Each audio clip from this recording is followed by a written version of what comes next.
G'day, I'm Gary from Red Fox Machinery, and today we're having a look at the crimping tool.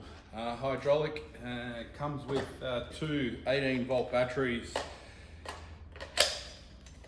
LED screen with a counter for the number of crimps.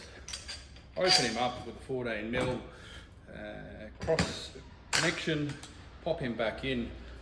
Jaws have already been placed in this one. We have 11 different sets of jaws.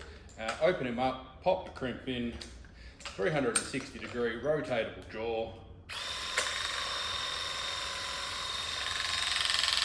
Wait until the machine completes the crimp.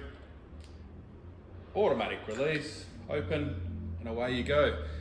Please also remember that you can get the plumbing press jaws, the wire cutters also, so we'll demonstrate those.